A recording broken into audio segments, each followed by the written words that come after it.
Welcome to Reimagining Mathematics Education.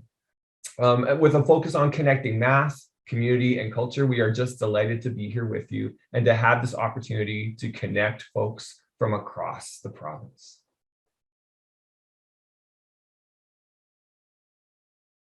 I'd like to begin by acknowledging that I work and I learn on the traditional, ancestral, and unceded territory of the Squamish, the Tsleil-Waututh, the Musqueam peoples, whose historical relationship with the land continues to this day. I'm respectful of this place, all the places that I inhabit. I also work on and live in Syilx territory and Sinixt territory, and the countless generations of Indigenous peoples who have cared for them. It is a part of my work each day to be actively anti-racist and anti-colonial. And as one step on that journey, I share with you a couple examples of maps that instead of using colonial names, recognize the nations and language groups of what we now call British Columbia. This exciting project is the first time we've done this, and it's a partnership with many groups collaborating together to think about how we can take up mathematics and numeracies in ways that are place conscious and welcome the diverse knowledges of our students, in particular our Indigenous students. And so our partners, our supporters include the Indigenous Math Network, the David Robitaille International STEM Education Network, Dogwood 25, which I know you'll learn about more in a later session. We're also supported by the BC Ministry of Education and the Rural Education Advisory. And I'd be remiss if I didn't say how grateful I am to Dr. Cynthia Nicole for jumping on board with me when I floated this idea. We've been looking for ways to collaborate, and with my research area in rural education and her area as the David Robitaille Professor of Mathematics and Science, we just thought, what a great opportunity to create access for everyone to be part of this conversation about what we're doing, what we could do, and nurturing our children in really powerful ways.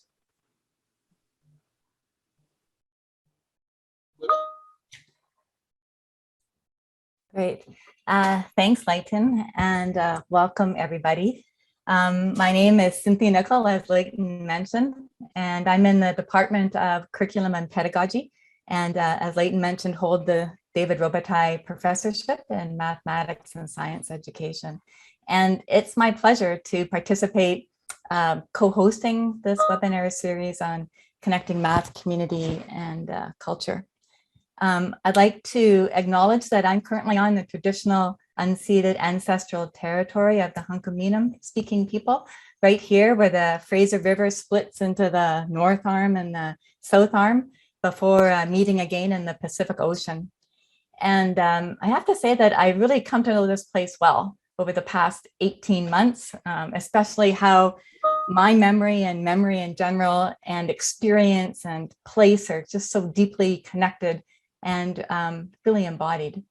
So before we go further, I'd like to invite you to introduce yourself and the lands that you're currently on. And you could do that by typing that into the chat. So please go ahead to do that. And while you're doing that, I'll introduce the rest of our team. So my colleagues and I have helped organize this session and share their ideas. And we have Cami Clark from North Vancouver, Ray Doherty from Quesnel, Melody Watson from Vancouver Island, the north part, Stephanie Mackey from North Vancouver. You already know Leighton, and Joanne Archibald from UBC, Janice Nowakowski from Richmond and UBC, and me from UBC as well. So our theme for this, which is the first in our series, is teaching and learning math through place and land. And I'll just start by saying that all places have their own power, their own agency, their own personality, and each place offers a way of bringing forth an educational relationship. So in this first session of our series, we're sharing teachers' stories of math and place and land that might help us imagine mathematics education differently. So you'll see through the various stories shared by Cami and Ray and Melody and Stephanie that math and place and land teach about the importance of relationships, of being interconnected, of sharing resources, of respect and reciprocity for codependency and survival, and all of this includes mathematical actions. So being mathematical, attending to patterns like what you see in these mushrooms that I took this picture of near my place, like attending to these patterns and what changes and what stays the same has enabled us as humans and more than humans to survive in places all over the earth. So we hope these stories that you'll be listening to of Math in Place provide us with a way to kind of deepen our own understanding and appreciation of place, of community, and what it means to be what American mathematician Francis Su, who wrote a beautiful book, recently calls mathematical adventurers. So taking on that adventure of being a mathematical adventurer. So let's take on what giveaway writer and storyteller Richard Wagamy says when he wrote about how it begins, as all things do, with stories. So we want to invite you to gather around this virtual fire, to listen to the crackle of the logs and that snap of the cedar burning, and kind of feel the warmth and the feeling of togetherness and the wonder that's maybe kind of sparked by the possibilities that these stories offer about Math in Place. And as you listen, you're welcome to put any questions or comments that you have in the chat.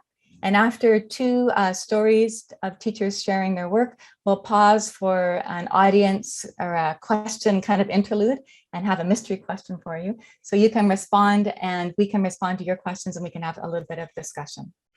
So our first story is told by Cami Clark, who speaks to the power of connecting with place through math in an urban context within the lands around the school. So Cami. Thank you, Cynthia. Can you move to the next slide for me, please? Thanks. So I'm Cami Clark, and I come from a settler background, and I'm the vice principal at Norgate Hamilton Elementary School here in North Vancouver. We are situated on the unceded territory of the Squamish and the Tsleil-Waututh Nations, and approximately half of the students at my school are Indigenous, primarily from the Squamish Nation. Our school is in a suburban area, surrounded by both urban areas and industrialized areas. We're also very close to the Capilano Reserve, where most of our students live. Next, there we go. Last year, in my role as learning support teacher, I worked in most classes, and I was able to create a school-wide math community by exploring spirals and the Fibonacci sequence in grades ranging from grades 1 to grade 7. Our exploration was based on these three guiding principles that you see here on the screen. We wanted to teach through the land and our place, to teach through story, and to connect to Indigenous culture and teachings. We did many different activities throughout our exploration. We read stories, we watched videos, we looked for Fibonacci numbers in pine cones, we went walking in the community, and we created dream catchers at the end. Today, I want to specifically talk to you about one part of our exploration, that learning about spirals and creating our own spiral art. We wanted to connect our students to the place where we lived and using the land to support their learning. And we were inspired to do this because of the book Swirl by Swirl by Joyce Sidman. By starting with story, we were looking to engage the students in mathematics in a meaningful, non-traditional way. The book itself is full of beautiful images that we encourage students to really look at and discover all of the real world examples of spirals. We then connected spirals to our place by going for community walks and searching for them. These images here on the screen are examples of ones that we found on our walk. After reading the story and talking about where spirals exist in the natural world, we wanted students to be able to create their own spirals, their own examples. We could have done this in lots of different ways, but we decided to bring the math classes outside to make things more hands-on and more meaningful and allowing the students to really experience the mathematics in the moment. Since we were in a relatively urban area, we were somewhat limited in terms of our access to nature, but we explored our school grounds and used what we could to build spiral art and patterns on our field and on our playground. So here are some examples of the spirals created by our grade 3 students. These students noticed 3 different kinds of spirals when we were looking at the Swirl by Swirl book. So they worked with these different kinds of spirals and created patterns with found objects on top of their spiral templates that they had traced into the gravel field. Throughout our explorations, when we created spirals on the school grounds, we left them there for the rest of the school to enjoy and wonder about. We also took photos of them and displayed them on a bulletin board in the middle of the school. This helped build community as students started to talk to each other about what they were learning, and they looked forward to participating themselves. Got lots of questions about when is it our turn? Grade 5 students also created their own versions. Theirs look a little bit different from the grade 3s though. Note this one on the top there that used color. The other one that here on the right underneath that shows growth in a couple of different ways, not only by the spiral spreading out, but also by adding more leaves to the arm of the spiral as it goes around as well. These students were exploring mathematics without even realizing that they were being mathematicians. While the students were creating these spirals, I was able to take advantage of the teachable moments and name the mathematics that I was noticing them doing. This is something that we're not always able to do when we're working in a classroom with more traditional mathematics lessons, textbooks, and worksheets. The grade 7 students, being who they are, they went big. They worked together to collaborate to make a few very large spirals that took up the entire field, as you can see here on the photos. When working with the older students, we were really impressed with the high level of engagement that we saw. Students who typically did not enthusiastically engage in mathematics within the walls of their classroom, they were active participants when we were creating these spirals outside. So what am I learning? What did I learn in all of this? Well, a big takeaway that I have from all of this is that land and place are powerful teachers, and they are tools for motivation and engagement that we all need to tap into. Place is so much more than the classroom. I'm transferring this learning into my own teaching this year, where I have started everything by basing our learning in our place where we are in the world, in math and in other subject areas as well. By exploring the same mathematical ideas across different grades, we were building community within our community. We were all working towards a common goal that brought mathematics to life in a real world context. Reflecting back now, I would have loved to have had the older students meet with the younger students so that they could share conversation about what they were learning and noticing about the spirals and where they could be found in nature, along with talking about how they created their own art pieces. I like to think they were having these conversations when they discovered them outside during recess and lunch, but it wasn't a structured event. Given that our school is in a very urban setting, if I were to do this exploration again, I'd like to see what would happen if we had access to more forested and park-like areas. My prediction is that the student engagement would continue to increase and students would be able to make more meaning and build further on their understanding of the real-world applications of math concepts that we were working with. That being said, I feel like we need to take advantage of our place no matter where it is, and that's my huge takeaway. You don't need to wait for the perfect setting. You need to use what you have. So now I'm going to pass on to Charlie Ray, and she will expand on this notion about place by including her local community. Thank you, Cami. So my name is Charlie Ray Doherty. I'm a learning assistance teacher in a K-7 school in Quesnel, and I'm currently working on a Master's of Math Education through UBC.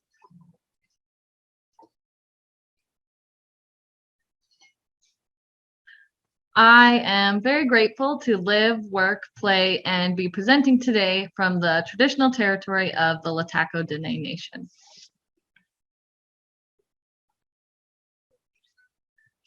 The activity that I'm sharing today came in response to a goal that I had at school. I had a group of grade 7 students with learning disabilities and other conditions who needed to learn a grade 3 math concept. And I really wanted to ensure that their learning was authentic, meaningful, and engaging. And if you've ever taught grade 7 students, you know how much of a challenge this can be. So I approached this with 3 strategies. Most importantly, I wanted to make their learning real. Often, teachers take easily applicable math concepts and give students artificial practice tasks. So instead of providing an abstract task, my hope was to provide something that was grounded in our community. Ideally, with this task, and with any other task, students would walk out of the classroom and see math in the neighborhood cafe, in the nature parks, and all the other places around us. Secondly, I wanted to tell a story. Elementary kids love stories. And in my experience, stories have always been a sure way to increase engagement. From kindergarten to grade 7, stories are always a good go-to. A 3-act task is a single story broken into 3 parts. And after each part, students engage in mathematical thinking, noticing, wondering, and problem solving. And I'll explain more about the 3-act task as I go through the activity that I'm sharing today. And finally, I really wanted to ensure that all of my students could engage in the same task. The group that I was working with had a diverse set of abilities, and I wanted to make sure that the task was something that they could all work on instead of doing separate leveled work.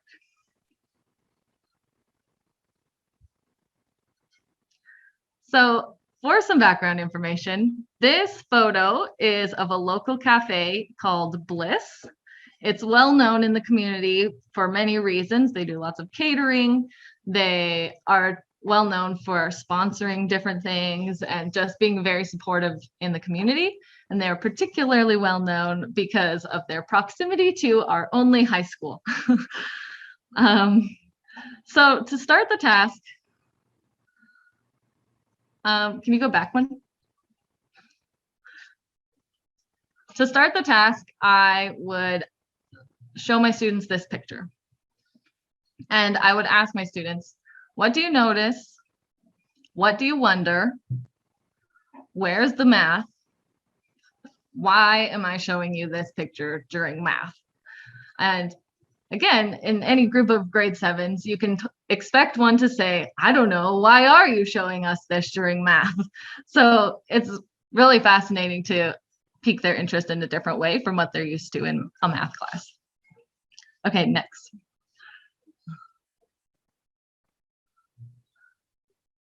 So after we have that discussion, I would introduce the story.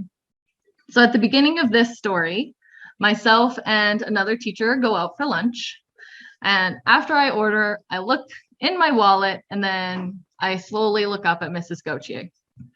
At this point, I would ask the students, what's the problem?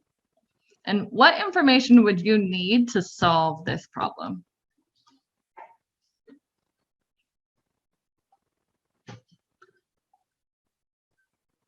So after some brainstorming, I would continue the story and tell the students what I ordered and how much money I had.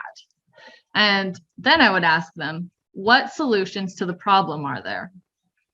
So this task was intentionally left open-ended so that the students could find a solution that both makes sense to them and that they could solve mathematically.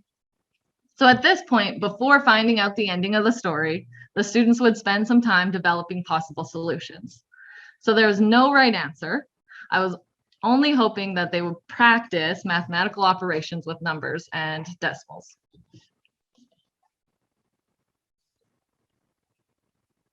The end of the story tells us that Mrs. Gauthier paid for my order and she didn't expect me to pay her back. So after completing this task, I asked the students to share what they thought of the activity. And this group of students struggles with communication a little bit, but overall, they said that they enjoyed it. Engagement, check. But the students really wanted to know if the story was real or not, which I thought was fascinating. And it also confirmed that they were genuinely interested in the story. So double check on engagement. And finally, every student in the group declared that they were craving Bliss. Some said that they were going to ask their parents if they could go that night. Triple check, score. Sometimes math lessons do go as planned after all. So to me, this was a silly little story based on a photo that I took on my weekly chai trip. but the students were truly interested in it. And it showed me that I can easily create my own math stories, real or not, based on the places around me, and use those stories to inspire wonder.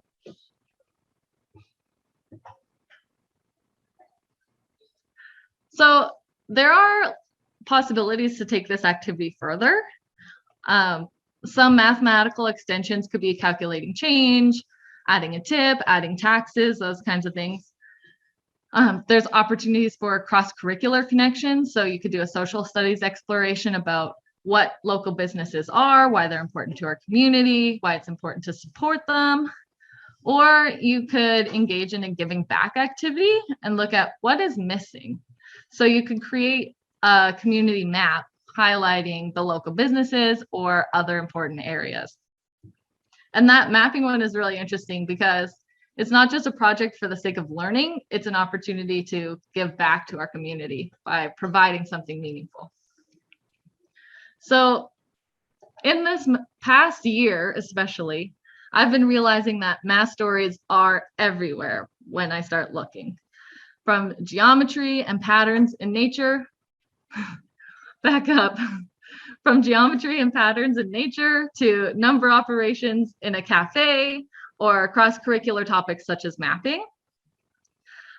Math stories really are everywhere once you start intentionally looking for them. So most elementary math concepts have applications in everyday life. We just have to look for the math stories. And if we ground our math stories in local places, we can learn about our community and we can learn from our community. And hopefully this will help our students gain a sense of appreciation, pride, and wonder about the places around us. So that concludes my presentation, and I want to thank you for listening to me today. And we're going to have a short interlude to answer some questions from the participants today.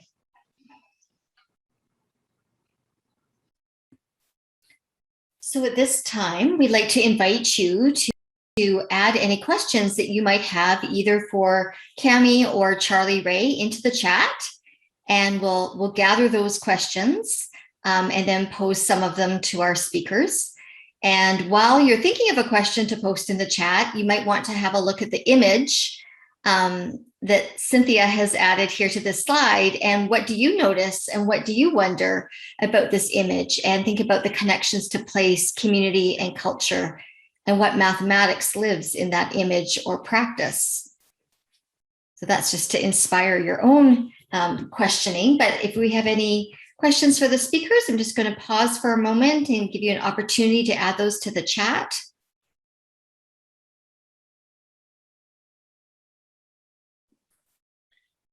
I can see that there's a question for me in the chat. I can just read it for everybody if they can't see it. It says, what were some of the challenges you had teaching these backgrounds as someone from a settler background? And I struggle with this deeply. I've wrestled with this myself as I go through this. I think something that I have really come to learn is the power of reaching out and asking questions of people who are the knowledge keepers, and then asking permission to share. It's not my knowledge to share. I am not the knowledge keeper, but if I get permission to share it, I can share it. I'm very lucky in my school that I have 3 amazing Indigenous support workers, cultural teachers, who came alongside me and were helping with me with teaching some of the more specific Squamish teachings and things like that. But most districts do have Indigenous education teams, and I encourage you to reach out to them and learn from them. I found grounding myself in place, while that is an Indigenous way of teaching, is an access point. So coming outside, getting outside, learning about our place and sharing the stories of our place and connecting to the land, is an easy access point. If you're sharing stories, traditional stories about the place, then yes, you do need to get permission and work together with your Indigenous community, your local Indigenous community, but that seemed to help quite a bit. I hope I've answered that question. Thank you, Cami. Nikki has a question for you, Cami. Did you learn about any new spirals from your students? Yes. So the book Swirl by Swirl. I always want to call it Spirals by Spirals. But the book Swirl by Swirl has lots of beautiful images in it. So we did a lot of brainstorming about different kinds of spirals and where you would see them in the natural world. And then we started talking about galaxies. Like we started getting really, really big. And so the 3 different directions that different kinds of spirals they came up were the ones that like swirl like this, the one with the arms that come out like a sunshine, and then one that looks like a tornado. The one that looks like a tornado was one I hadn't actually noticed in the book. So that by opening the kids' eyes to the pictures and really teaching them how to look and investigate, they really kind of got there. In terms of new spirals beyond what was in the book, we hadn't quite gotten there yet. So I'd be curious to see what would happen if I reintroduce this again. Thank you. Just a question coming up, maybe Joanne, if you could address this a little bit. I think there's this tension between outdoor learning and learning from place, and then connecting Indigenous knowledge and teachings within that experience. And the tension that there might be for those of us that are settlers or of non-Indigenous ancestry. So, Joanne, are you able to make a few comments about that? Sure, thanks. Yeah, I think just getting outside in nature, on land, centers us, and I think it helps us. And I appreciate Cami's response that, being out on the land in nature is an access point for us to enter and to get us ready and maybe centered to engage in this important work. And I think when we prepare ourselves and thinking of we do have to address how colonization has impacted everybody. And we have to think about how math and education has shaped our perspectives and have that. But as we've thought about it, but then when we're out in the land and then we make connections to individuals, Indigenous community members, when we're thinking about Indigenous knowledges that, when we're open and ready, those community guides will be there to help us. And then I think have to ensure that we take time and effort and have patience to develop those relationships that will then guide us. And so I think it's important that we become ready to engage, and that takes time. Thank you, Joanne. I have a question for Charlie Ray, and you mentioned 3-act tasks, and I'm not sure if everyone attending today would be familiar with 3-act tasks. So if you could share a little bit more about that, and maybe some resources for people to look into, because it's such a lovely connection to story. Yeah, so I actually learned about 3-act tasks during my master's program, and they're really interesting. I don't have any specific resources, but if you just Google search 3-act task, a lot of websites come up. There are these ways of breaking a story into pieces and getting the children to ask questions and wonder about what could come next. And every 3-act task, every story has a problem that has some mathematical solution. Well, in my experience, in the way I've used them anyways. So if you take a story and find the different places that students could ask questions and wonder. So at the beginning of my story, it was, I opened my wallet and I looked up, and I didn't say what the problem was. That was for the students to figure out. And then we carried on with the story, and I added some numbers in so that there would be a mathematical problem, and then asked them to find some solutions. And in traditional 3-act tasks, there's always one solution. So they get the information they need, and then they find that answer. And then the last part of the story reveals, oh, did they get the right answer? But for me, because of the group of students that I worked with, I really wanted to make sure it was open-ended. but they're really fun and they can be really short and you can make them yourselves pretty easily, but there's lots of websites online that can give you inspiration. There's some really cool ones that are videos as well. So you play a part of the video and then you pause it and then students ask their questions and do their brainstorming and then you play a little bit more and pause it and carry on that way. Great. Thank you, Charlie Ray. And a few people have put some of those resources to access in the chat, so you can have a look there as well if you're interested. All right, I'm just looking at the time, Cynthia, and I think we will move on to the third story from one of the educators from BC, and I think it's Melody. All right, hopefully you've got me now and my sound's okay. Hi everyone, I'm Melody Watson and I'm joining you today from Claclascuties or Swing-Tula in the traditional territories of the Kwakwaka'wakw Nations. I'd like to recognize the elders, knowledge keepers, and peoples who share these traditional territories with us so we can live, learn, work, and play side by side. I am fortunate to have been teaching here in School District 85 on the northern end of Vancouver Island for the last 25 years. In my current role, I am principal of A.J. Elliott Elementary School, which you'll see up on your screen. We are a small but mighty school. We are 33 students strong in grades K to 7.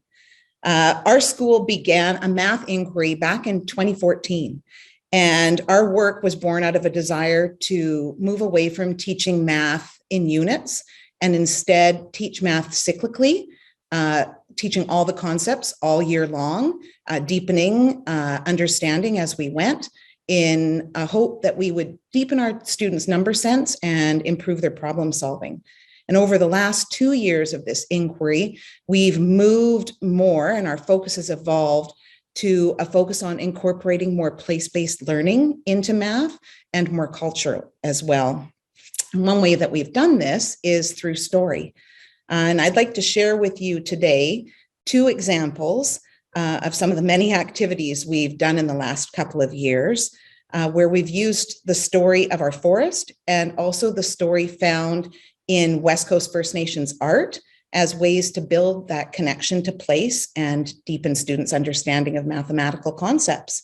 And through doing this, our students have been learning to read stories and language of the forest and art mathematically. So this slide that you'll see now is about one of the activities that we did with our students, forest walks. And forest walks have happened regularly throughout this inquiry. We started by taking students out onto the land and asking them what they noticed, what they wondered, and where they saw the math. And starting this way helped our kids to see the connectedness that exists out in the forest, the connectedness to place, connecting to land, and also they were starting to notice connections across the curriculum, not just in math. One of the first forest walks that we did, we were looking at similarities and differences. And we were looking at the trees in particular and asking the students what they saw that was similar and different between the different species of trees in the forests, looking at their bark, looking at the branches, the leaves, the exposed roots. And these pictures that you're seeing, we are so fortunate. This is the forest that backs onto my school. It's our $1 million playground, as I like to call it. And doing that, the students became more aware of the different species and were able to start identifying them and name those species. And I connected this to the work of Robin Wall Kimmerer in Braiding Sweetgrass. She's the author of Braiding Sweetgrass, where she has been known to say that children today can name more than 100 different corporate logos, but only about 10 different plants or living things like trees. And I think in learning to name them and give them a name, we are putting a lot of power behind that and support and starting to open up the kids more to thinking about reciprocity, being more connected to the land, looking after the land. Another walk that we did, which you'll see in the picture in the bottom right, was looking for pattern. And it's a favorite walk of the students. I had noticed before that they would notice pattern inside all the time. Anytime I'd be doing something on the smart board, they'd, oh, that's in a pattern, even if it wasn't intentional. But yet outside, I wasn't hearing those things as often. When we went outside intentionally looking for pattern, they were finding it everywhere. They were finding patterns in the colorings and the cones in that bottom right-hand image. They were finding patterns in the rings of the tree trunks or in how the branches grew from the trees. And now I'm noticing more patterns being noticed outside and not just inside. Another activity that we did, aside from forest walks, if we can go to the next slide, was shapes in our forest. And I started off with an image similar to this. And if I asked all of you here today to name some shapes for me, I imagine I would hear square, circle, triangle, trapezoid, maybe. And that's the same thing I would hear from my students. And if I showed you this next image though, this is a piece of West Coast art. It's called The Mouse Woman, and it's by Billy Jovanovic, a Haida artist. If I showed an image like this and asked the students what shapes they saw, they probably wouldn't be able to name them at first until we built that mathematical language. And so what we did is we started to look at those different elements in formline art. And so if you could go to the next one, Cynthia. We started to look between similarities and differences and build the language. And it was really interesting. The kids would notice things like the trigon was similar to the triangle, or the quadron was like the quadrilaterals. And once they had that language to be able to talk about those different design elements, we went out onto the land. And this next slide, there it is, was another sort of type of forest hunter shape hunt. And instead of, I used to take my kids on the land looking for triangles and squares, and they'd find them in the playground. This was out in the forest, and they were looking for S shapes, U shapes, ovoids. Sometimes you had to look at it, from a different perspective or be a little creative, but they really did find some wonderful examples in the forest. You don't usually find those right angled shapes in the forest, but these design elements from Formline Design are everywhere. And the kids recorded what they saw, took pictures, shared with each other. And in the bottom right, you can see that they were even starting to make their own creations, trying to use some of those design elements. And I know I'm short on time, so I just wanted to share that story was often a jumping off point for a lot of the work we did over the last 2 years.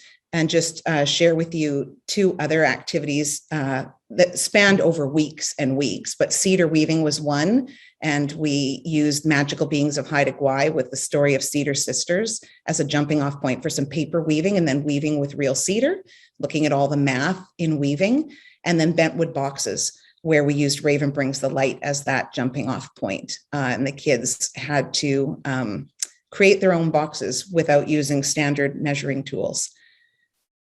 And I'd love to go into more detail about those another time if I get the opportunity. And so as a culminating activity for this inquiry last year, we went back out into the land with cedar seedlings to give back to the land as a way to show reciprocity, one of the components of Indigenous story work. And it was just a really wonderful experience for the students to plant those cedar trees in the forest and give back for all the learning that we had been given from the cedar trees. Now they could give back to the forest. And I just want to thank all of you for allowing me to share my school's story with you.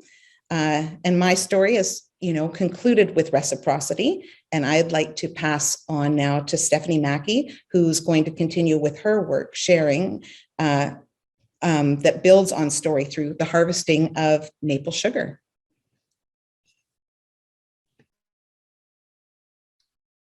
Thank you, Melody.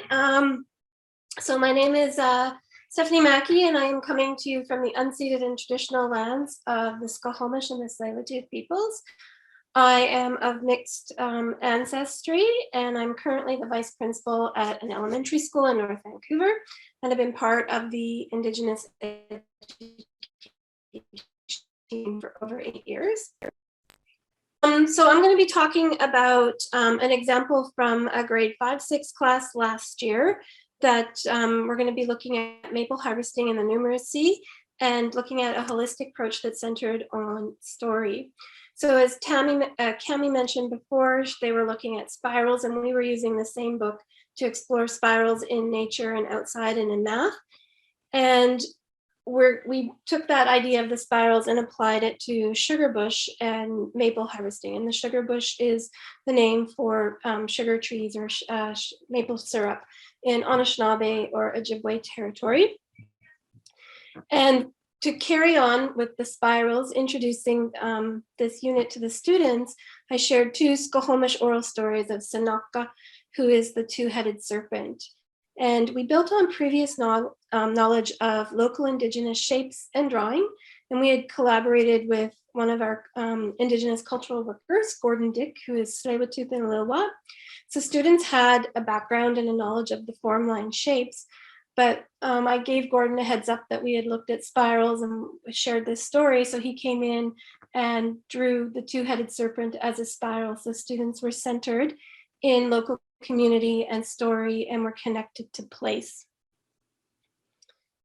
I always try to start with local story and make sure that we're connected to place. Next slide, please. So throughout the years, students had heard local stories, and one of the stories that they knew quite well was the story of the 2 sisters and the land that they were on. But I also tried to connect students to other places, and one of the stories that they knew very well was the story of Sky Woman and Turtle Island. So making connections between local place and the place that we were going to explore. Go to the next slide, please. So we were told that we would be having a visit from the Cheakamus Center to allow students to explore and to learn about maple tapping with the big leaf maple in British Columbia. And in the North Vancouver School District, we have the Cheakamus Center, which is our outdoor school. And normally the students would go there, but due to COVID, they had to send someone from Cheakamus Center to us. But looking at the timeline and having someone come and share about maple tapping in British Columbia, I really wanted students to have a concept of place and community and to learn where sugar water comes from and that it existed somewhere before settlers started tapping sugar in British Columbia, and to learn the process and the protocol, but also see the math and the work that went into sugar tapping. So I gave them a big question: where does maple syrup come from? And so a lot of the students shared, Aunt Jemima, it's in a bottle and it pours. So we started to explore where it would come from. And we compared local knowledge of seasonal rounds with the seasonal rounds in the Anishinaabe Ojibwe territory. And I was fortunate that I do have some family stories to add to that. Next slide, please. So the students knew the seasonal rounds for the local area here. So March is the herring time and April is Sasky or salmonberry time. So I introduced them to the knowledge that the sugar harvest happens in March and April, depending on the climate and the temperature. And so we looked at temperatures and when they thought it would be the right time to harvest the sugar water. But we also grounded it in story. So they knew the local seasonal rounds, but then I introduced a story that has some math in the story. And I shared with them, next slide, please, the story of Nana Bajo. And Nana Bajo is one of the first people, but he's also takes care of community. And in the story, the students discovered that the people in the community were lazy and they were just sitting around drinking sugar water all the time. And so Nana Bajo filled the trees full of water and made that sugar water can only be harvested at a specific time. So it was introducing that idea of ratios. Even though they didn't know it was ratios, it was in the story. And so they were connecting with the story and the ceremony and the connection to land and the teachings that come through that story. But then I also looked further into, I couldn't bring anybody from that community to us. So I used from the National Center for Collaboration. And that story of Nana Bajo, there's a version in Keepers of the Earth, but we also looked at a poem about the sugar moon, which also relates back to Nana Bajo. Next slide, please.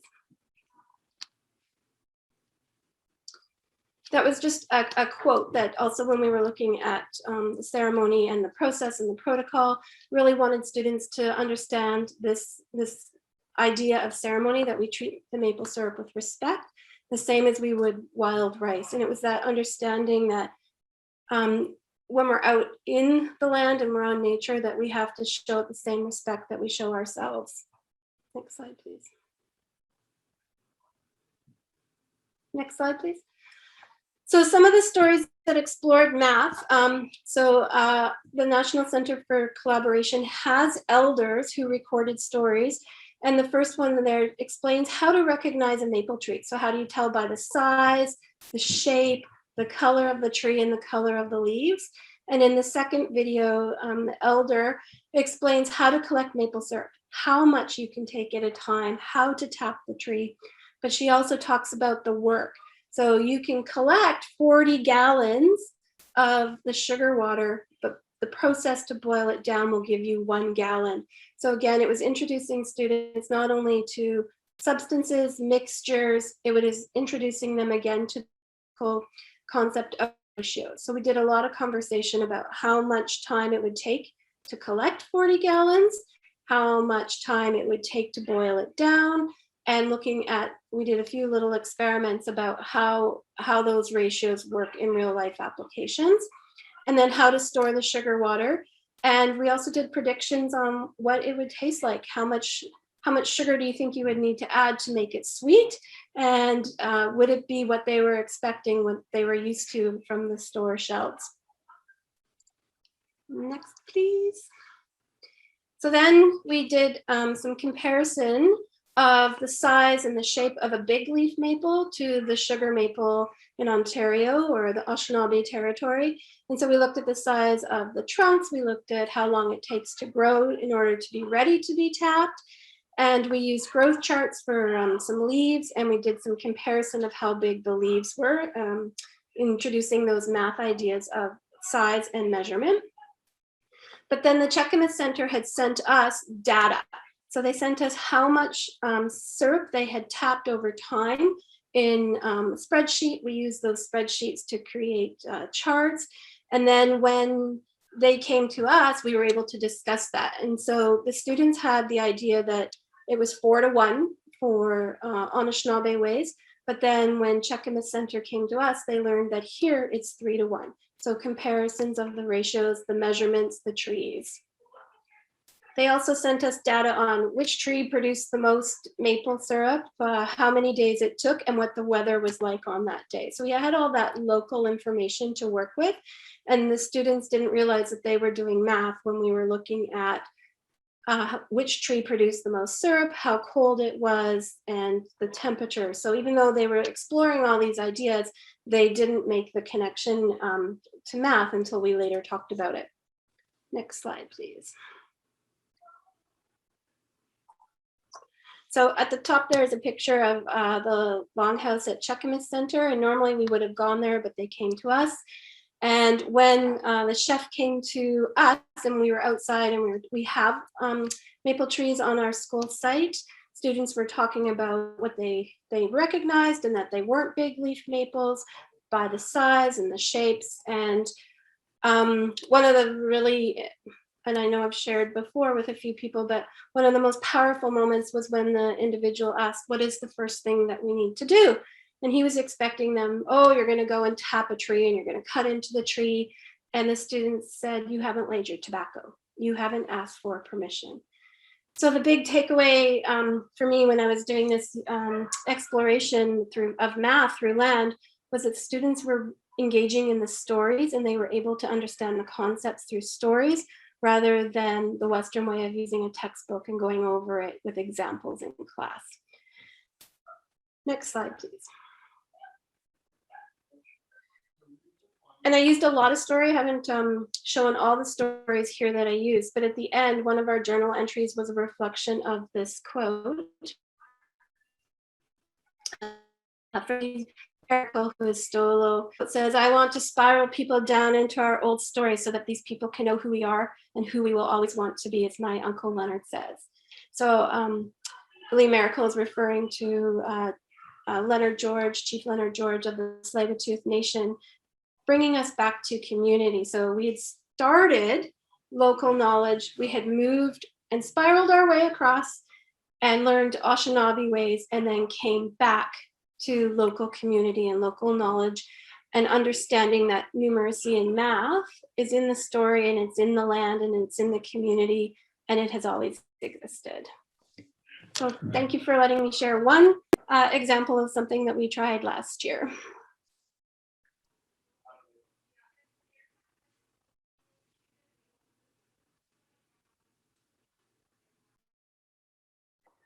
Good. Israel, Kwam Huyam Tusquik.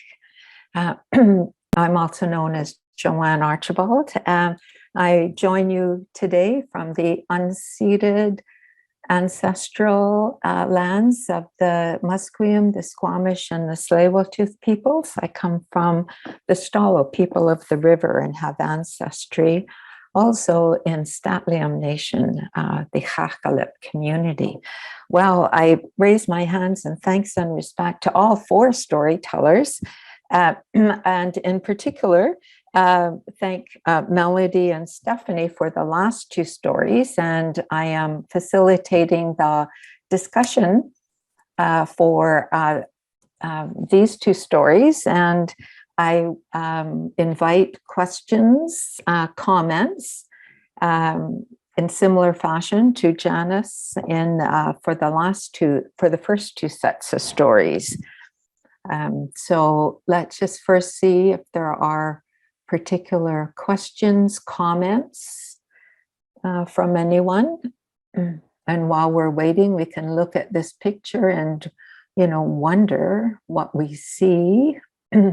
Maybe where is the mathematics? How does the image or the material in the picture come from the land or the water? We have so many good ideas from, interacting, learning from place. It's like place is the teacher for us. And we facilitate that learning with the students.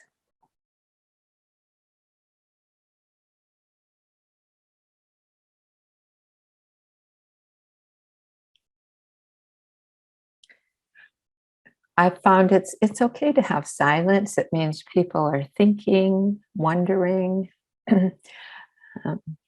But maybe then I perhaps can start to, for either Melody or Stephanie, maybe to share, if you were giving advice to teachers who might use the similar approaches as you, what might be something that you think is really critical for them to do in preparation for undertaking similar activities. So Melody, I'll start with you. Yeah, I could speak to that, Joanne. Thank you for that question. I think for us, when we started to want to think about incorporating more place and culture into math, it was a little intimidating. When we thought about incorporating Indigenous perspectives and content into other curricular areas, we all seemed to feel more comfortable. It seemed like more of a natural fit in social studies or science or language arts with, all the different rich stories. And I think we were a little intimidated by math in that we wanted to do it in an authentic way. We didn't want to just be making up word problems about how many salmon we needed to prepare for the potlatch, for example. Like, we wanted to do it in an authentic way. And I think the best piece of advice I could give is just to get out onto the land, to get into place, and to encourage the students to notice and wonder. And I think a lot of the things that we have done have come from the questions the kids had and the wonders and their curiosity.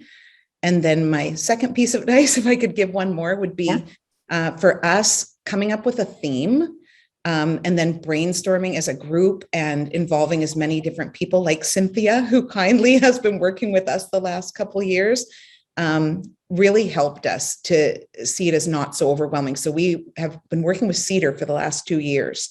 And at first I thought there would be enough to do Cedar for one term. And we are 2 years in now, and I still have so many more things with Cedar that I want to do that we haven't got to do yet. So I think a theme helps, and involve all the wise people around you to help you come up with ideas. And start small, start with just one thing, one activity. Mm-hmm. Thanks, Melody. And to think that, yes, you've been engaged in this theme for 2 years, but you're going deeper and wider. That's marvelous. So how about you, Stephanie? My piece of advice would be building out Melody said. I always try to find a local story to connect to land and place that the students know. But find a story that kind of centers what you're looking at. So Melody mentioned a theme, but finding a story that kind of brings in what you're looking at, and maybe find a partner to do it with, so that you're not jumping off by yourself, but you have someone to collaborate with, and just take a risk and try it. Great. Yes, thanks. That having a bit of adventurous spirit and but getting some really useful practical guidance for how to start, and certainly starting with local, but then going further there to be able to do that comparison as you did, Stephanie, with Anishinaabe and local Squamish ways of harvesting and preparing maple syrup. Anyone? We have some comments where people maybe have not thought about using story to engage in math, and that this is important area that we hope we can spark some interest, and certainly I think other ideas and resources will be posted on the Edith Lando, all of our sponsor websites. I'm sure we'll have the links to this particular webinar and other resources, and the teaching resources that the teacher storytellers have talked about today will be shared on that. And certainly this video, yes, will be on the various websites. And Cynthia said she'd send it to all of those who registered too. So that's smart. So you're going to get lots of good resources. So I think I will pass. Actually, I'll sort of segue into, I think, the next part, which I think we're going to lead to more conclusions. And this session today, is kind of like our different hosts, the sponsors of this webinar. The teacher storytellers are part of the hosts. We're like one big extended family. And it's like we have invited all of you who have joined us today. I think we had over 80 people in person and about 100 registered, or I don't know, something like that. But it was like us preparing this marvelous gathering that we're so excited to share our perspectives, the stories, to gather people around, to hear the stories, to learn from them in this gathering. And often in our Indigenous gatherings, at the conclusion, we have a giveaway. And so the giveaway, that one giveaway we will have today, is this slide here that has some of the reflections of the teacher storytellers and those of us who are hosts, that we hope that you can take away an idea that's useful to you, because often the gifts we give away are ones that could be used in daily life or for special occasions. And so here are some of the ideas, and I will speak to a few of these, and Janice will as well. And as an Indigenous educator, teacher, mother, grandmother, auntie. I'm so enthused by the stories and the care and attention, that our 4 teacher storytellers, have shared with us today, how they've talked about preparing themselves, gathering the resources, and it could be the helpers, the community members, people who work as educators to support this kind of learning, and then looking at books and videos and sort of gathering all the resources and getting themselves also ready to undertake this important work. And then being out on the land, doing the work on the land in nature, and sharing the excitement of the students, and really showing how the power of place, of culture will be there for us when we're ready for it. And we don't have to be like totally ready. We have to be somewhat open, to receiving these different gifts that are right in front of us in our environment, and then connecting that with math learning. We each have our own gifts of knowledge and expertise, and we combine that with the gifts of the place, of the community, and the culture. So here are some examples on this slide for doing this kind of work. And so I hope that is going to be helpful for those who haven't thought about this before, or maybe for those who have been doing it, to get reinforcement that this is important. We've talked about high student engagement and learning, which is so important. So I want Janice to have a bit of time here too, to share some of your perspectives on the gift that we're giving to the people who have joined us today. Thank you, Joanne. So as a non-Indigenous educator who's been trying to immerse myself in this work for many years, I always appreciate the gift of time to hear other stories. And to me, that is a gift, being able to sort of sit down this afternoon and just listen to stories of other educators and how they are playing with these ideas. And I wrote down, as I was listening, some concepts that really resonated for me, and we're connecting all 4 of our storytellers today. So the role of place, obviously, and story came up multiple times. And then to me, although it may not have been explicit, identity is such a big part of this work. And students' mathematical identity is so tied to family and community and culture and place, and creating opportunities and experiences for students to further understand their own identity, I think is so important in all the learning and all the work that we do in schools.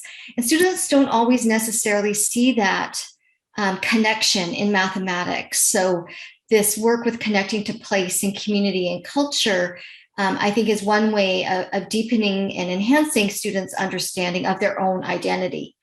And then the big concept for me that I thought just connected all 4 stories was the concept of connections.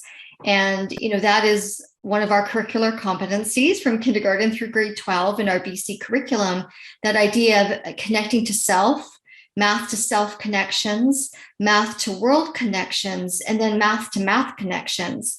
And I'd like to invite you to think about one of the stories that was shared today, and think about those opportunities for students to do that really authentic connection making, whether it was to self or the world around them, or the math to math connections as they saw it and experienced it outdoors or in their communities. So those were some of my thoughts that I thought I would like to toss back to you, and invite you to think about what sort of concepts really resonated for you, some of those ideas, and how you take some of those to inspire the work that you might do before we meet again. So thank you for this time. Thanks, Janice. So we look forward to further comments, that might be put into the chat. And now it's back to you, Cynthia. Oh, thank you very much. What gifts. Thank you to each of you for your wise words and sharing what you were able to take from across the 4 stories to everybody here. I really appreciate it. And I can see, well, let me just go to the next slide. I can see that the fire is starting to dwindle down. I'm getting a little bit chilly here by my virtual campfire. I really am getting a bit chilly, but I can see that it's kind of time for our gathering to wrap up. And I want to make sure that we acknowledge all of the team members who presented, the teachers who presented their stories. You can see their names here on the slide and their addresses if you'd like to get in touch with them, as well as our organizing team. So we have some other questions in the chats, which is these are really interesting questions too. There's one about urban and rural in terms of looking at, Dana asked about urban and rural resources. And I think I'll just kind of briefly touch on that one because it's an interesting question, because thinking about when I started the session about place having personality and connection, and we're all in different places unless we're kind of right in the same house here together. So when we take up place, we're taking it up in our own ways, and we need to be able to kind of embrace that. So what activity that I might try, or Melody might try, or Stephanie created may not work exactly like that in my own place. So I need to think about how I can use what they've shared to be able to imagine what could be different in my own place. So although these will be, this video is being shared, and we might be able to think of some kind of material lessons that we might be able to post as well to link with this. But in any case, this isn't meant to be taken right up and then applied just in your context. You'll need to think about, what this means for you and how you can make those connections, like Cami suggested in the first story we had, bringing in the people around you to work with. So I'm just looking at my time here. Okay. This is a part of a series called Reimagining Mathematics Education, Connecting Math, Community, and Culture. This was the first one in our series, but I want to show you this next slide to invite you to attend our next session, which is November 24th, Indigenous Story Work and Math Education. So we have another exciting session planned for you there. And then in January, we have a session on teaching math for social and ecological justice. So we'll have one more, I think it's in February. And we're curious if you have some ideas for a session that you would like to see or be a part of, you can just put it in the chat now or email us, and we would be able to think about trying to make that happen. So if there are no other comments or questions, I want to just thank very much to our team, those who presented, our organizing team, and to each of you for taking the time out from your day and end of day. And as Janice said, this gift of time, we're very grateful for you to make the time to join us in this gathering, and we hope to see you again in November. Leighton, do you want to say a few words to close us off? Thanks, everyone. What an incredible opportunity to hear from voices from around the province. We look forward to hearing from you in terms of things that you might be trying in your practice in connection to your place with your learners in ways that help us build our relationship with our place, but build our mathematical thinking in context and meaningful ways. We'll see you all in 3 weeks. How could that be? We'll see you in 3 weeks for our next session. You will receive, as long as you've signed up, you'll receive a reminder email with the link for today. You do not need to register for the next session, but more folks are welcome to future sessions. Take care, everyone. Have a wonderful evening. Maybe even get outside while it's still light. Thank you, everybody.